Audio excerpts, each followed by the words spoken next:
తెలంగాణ కుంభమేళాకు రంగం సిద్ధమైపోతోంది. ఏర్పాట్లు చకచకా జరిగిపోతున్నాయి. కుంభమేళా ఎక్కడో ఉత్తరాదిలో జరుగుతుంది కదా, తెలంగాణలో కుంభమేళా ఏంటి అనుకుంటున్నారా? నేను చెబుతున్నది తెలంగాణ కుంభమేళాగా ప్రసిద్ధి చెందిన ఆసియా ఖండంలోనే అతిపెద్దదైన మేడారం గిరిజన జాతర గురించి.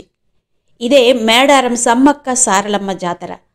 తెలంగాణ రాష్ట్రం ములుగు జిల్లా తాడ్వాయి మండలం మేడారంలో ప్రతి 2 ఏళ్లకు ఒకసారి జరుగుతుంది తెలంగాణ కుంభమేళా సమ్మక్క సారలమ్మ జాతర. ప్రతి 2 ఏళ్లకు ఒకసారి మాఘ పౌర్ణమికి ముందు 4 రోజుల పాటు ఈ మహాజాతర జరుగుతుంది. ఆ జాతర తేదీలు ఇప్పుడు ప్రకటించారు పూజారులు. ఈ సంవత్సరం అంటే 2024 ఫిబ్రవరిలో 21 నుంచి 24 వరకు జాతర నిర్వహించనున్నట్టు పూజారులు ప్రకటించారు. జాతర ఇంకా దగ్గరకు రాకముందే లక్షలాది మంది జనంతో మేడారం పరిసరాలు కిటకిటలాడిపోతున్నాయి. మేడారం జనసంద్రంగా మారిపోయింది. ఈ నేపథ్యంలో ఒక ఆదివాసీ జాతర ఎలా ఇంత ప్రసిద్ధి చెందింది? ఆదివాసీ జాతర ఇతర ప్రజలకు కూడా ఎలా ఆరాధ్యనీయంగా మారింది? మేడారం జాతరకు గిరిజన దేవతలైన సమ్మక్క సారలమ్మలకు సంబంధమేంటి? అసలు గిరిజన బాలికలు సమ్మక్క సారలమ్మలు దేవతలుగా ఎలా మారారు? శతాబ్దాల తరువాత కూడా ప్రజల గుండెల్లో ఎలా నిలిచిపోయారు? ఇది కేవలం ఆధ్యాత్మిక యాత్రేనా, లేక చారిత్రకంగా దీనికి ఏదైనా ప్రాధాన్యత ఉందా? ఈ విశేషాలన్నీ తెలుసుకోవాలనుకుంటే వీడియో ఎక్కడ స్కిప్ చేయకుండా ఎండ్ వరకు చూడండి. నచ్చితే గనక తప్పకుండా లైక్ చేయండి, షేర్ చేయండి, కామెంట్ చేయండి. అలాగే ఇలాంటి ఆధ్యాత్మిక విశేషాల గురించి ఇంకా తెలుసుకోవాలనుకుంటే తప్పకుండా మన ఛానల్ని సబ్స్క్రైబ్ చేసుకోండి. ఆ వెంటనే వచ్చే బెల్ బటన్ కూడా క్లిక్ చేసి ఆల్ నోటిఫికేషన్ మీద క్లిక్ చేస్తే నేనే కొత్త వీడియో చేసినా మీకు నోటిఫికేషన్ వచ్చేస్తుంది. మరొక వీడియోలోకి వెళ్ళిపోదాం పదండి. కుంభమేళా తర్వాత అత్యధిక సంఖ్యలో భక్తులు హాజరయ్యే 2వ అతిపెద్ద ఉత్సవం ఈ మేడారం జాతర. శతాబ్దాల నాటి మాట, 800 సంవత్సరాల నాటి చరిత్ర. సమ్మక్క సారక్క ఈ పేర్లు వీరత్వానికి ప్రతీక. వేలాది మంది గిరిజనుల ఆరాధ్య దైవాలు. నేడు కోట్లాది మంది ప్రజలకు వనదేవతలు. పోరాటానికి ప్రతీక సమ్మక్క సారక్కలు. మేడారం జాతర కేవలం భక్తి ఆధ్యాత్మికతలకు మాత్రమే కాదు, గిరిజన వీరుల శౌర్య పరాక్రమాలకు చిరకాల జ్ఞాపకం. భారతదేశంలోనే కాదు, ఆసియాలోనే, ఆ మాటకొస్తే ప్రపంచంలోనే అతిపెద్ద ఆదివాసీ ఉత్సవంగా ప్రసిద్ధి చెందిన జాతరకు ఆదివాసీలే కాదు, ప్రజలందరూ హాజరవుతారు. వనదేవతలు సమ్మక్క సారక్కలకు మొక్కులు చెల్లించుకుంటారు. 8 శతాబ్దాల చరిత్ర కలిగిన ఈ జాతరను 1940వ సంవత్సరం వరకు కేవలం గిరిజనులు మాత్రమే జరుపుకునేవారు. అయితే 1940 తర్వాత తెలంగాణ ప్రజలంతా కలిసి జరుపుకోవడం మొదలైంది. పూర్తిగా గిరిజన సంప్రదాయంలో జరిగే ఈ జాతరకు తెలంగాణ నుండే కాకుండా మధ్యప్రదేశ్, ఛత్తీస్గఢ్, మహారాష్ట్ర, ఒడిషా రాష్ట్రాల నుంచి సుమారు 1 కోటికి పైగా భక్తజనం వచ్చి సమ్మక్క సారలమ్మలను దర్శించుకుంటారు. 1996లో ఉమ్మడి ఆంధ్రప్రదేశ్ ప్రభుత్వం రాష్ట్ర పండుగగా ఈ జాతరను గుర్తించింది. ఆ తర్వాత ప్రత్యేక తెలంగాణలో ఈ జాతర మరింతగా జనాల్లోకి వెళ్ళింది. అసలు ఈ జాతర ఎందుకు చేసుకుంటారు? జాతరలో సమ్మక్క సారలమ్మలు దేవతలుగా ఎందుకు పూజించబడుతున్నారు చూద్దాం. 100 సంవత్సరాల క్రితం నాటి మాట. అప్పట్లో మేడారం కాకతీయుల పరిపాలనలో ఉండేది. గిరిజన ప్రాంతంగా ఉన్న ఇప్పటి కరీంనగర్ జిల్లా జగిత్యాల ప్రాంతంలోని పొలవాసును పాలించేవాడు గిరిజన దొర మేడరాజు. మేడారం సమీపంలో గల అడవిలో గిరిజనులు ఒకరోజు వేటకు వెళ్ళగా అక్కడ సింహాలు కాపలాగా ఉండి రక్షిస్తున్న ఒక పసిపాపను చూశారు. ఆ పాపను దైవ స్వరూపంగా భావించి సమ్మక్క అని పేరు పెట్టి అల్లారు ముద్దుగా పెంచుకున్నాడు మేడరాజు.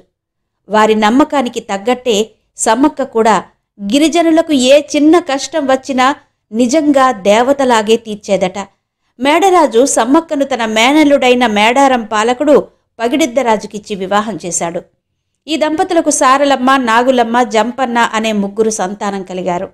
ఇదిలా ఉండగా రాజ్య విస్తరణ కాంక్షతో కాకతీయ ప్రభువు మొదటి ప్రతాపరుద్రుడు పొలవాసపై దండెత్తాడు. ఆయన ధాటికి తట్టుకోలేని మేడరాజు పారిపోయి పగిడిద్దరాజు ఆశ్రయంలో అజ్ఞాతవాసం గడపసాగాడు. ఇక మేడారాన్ని పాలించే కోయరాజు పగిడిద్దరాజు కాకతీయుల సామంతునిగా ఉండేవాడు. కరువు కారణంగా రాజుకు కట్టవలసిన కప్పం కట్టలేకపోతాడు పగిడిద్దరాజు. కప్పం కట్టకపోవడమే కాకుండా తను ఓడించాలనుకున్న మేడరాజుకు ఆశ్రయం కల్పించడం, గిరిజనులలో చక్రవర్తికి వ్యతిరేకంగా విప్లవ భావాలు నూరిపోస్తున్నాడు అన్న కారణంతోనూ పగిడిద్దరాజు మీద ఆగ్రహం చెందిన ప్రతాపరుద్రుడు అతడిని అణచివేసి ఆ ప్రాంతాన్ని సొంతం చేసుకోవాలనుకున్నాడు. తన ప్రధానమంత్రి యుగంధరుడితో కలిసి మాఘశుద్ధ పౌర్ణమి రోజున మేడారంపై దండెత్తుతాడు.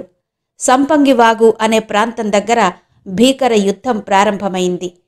తమ గిరిజనులకు సహజ సిద్ధంగా వచ్చే సంప్రదాయ ఆయుధాలు ధరించి పగిడిద్దరాజు, సమ్మక్క, సారక్క, నాగమ్మ, జంపన్న, గోవిందరాజులు వేర్వేరు ప్రాంతాల నుండి గెరిల్లా యుద్ధాన్ని ప్రారంభించి వీరోచితంగా పోరాటం చేస్తారు. కానీ సుశిక్షితులైన అపార కాకతీయ సైన్యం ధాటికి తట్టుకోలేకపోతారు. మేడరాజు, పగిడిద్దరాజు, సారలమ్మ, నాగులమ్మ, గోవిందరాజు యుద్ధంలో మరణిస్తారు. పరాజయ వార్త విన్న జంపన్న అవమానాన్ని తట్టుకోలేక సంపెంగవాగులో దూకి ఆత్మహత్యకు పాల్పడతాడు. అప్పటి నుండి సంపెంగవాగు జంపన్నవాగుగా ప్రసిద్ధి చెందింది. సమ్మక్క యుద్ధభూమిలో కాకలు తీరిన కాకతీయుల సైన్యాన్ని ముప్పు తిప్పలు పెడుతూ వీరోచితంగా పోరాడసాగింది. ఒక గిరిజన బాలిక ఇంత నైపుణ్యంతో వీరోచితంగా యుద్ధం చేయడం చూసిన ప్రతాపరుద్రుడు కూడా నివ్వెరపోయాడట. చివరికి ఒంటరిగా శత్రువుల చేతిలో దెబ్బతిన్న సమ్మక్క రక్తపు ధారలతోనే యుద్ధభూమి నుంచి నిష్క్రమించి చిలుకగుట్ట వైపు వెళుతూ మార్గమధ్యంలోనే అదృశ్యమైంది. సమ్మక్కను వెతుక్కుంటూ వెళ్లిన అనుచరులకు ఆమె జాడ కూడా ఎక్కడా కనిపించలేదు. కానీ చిలుకలగుట్ట అన్న ప్రాంతంలో ఒక పుట్ట దగ్గర పసుపు కుంకుమలు గల భరిణ లభించిందట. దాన్ని సమ్మక్కగా భావిస్తారు గిరిజన భక్తులు. ఇక సారలమ్మ మేడారంలోని కన్నెపల్లిలో వెలిసిందని చెబుతారు. అప్పటి నుండి ప్రతి 2 సంవత్సరాలకు ఒకసారి సమ్మక్కను చిలకలగుట్ట నుండి మేడారం కన్నెపల్లిలో ఉన్న సారలమ్మ దగ్గరకు తీసుకువస్తారు.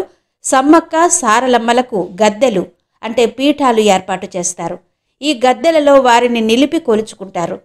ఈ జాతరలో భక్తులు తమ కోర్కెలు తీర్చమని అమ్మవార్లకు మొక్కుకుంటూ బంగారాన్ని నైవేద్యంగా సమర్పించుకుంటారు. బంగారం అంటే ఇక్కడ బెల్లం. బెల్లాన్నే ఇక్కడ బంగారంగా భావిస్తారు. ఆ బెల్లాన్ని తీసుకొచ్చి బంగారంగా అమ్మవార్లకు నైవేద్యంగా సమర్పిస్తారు.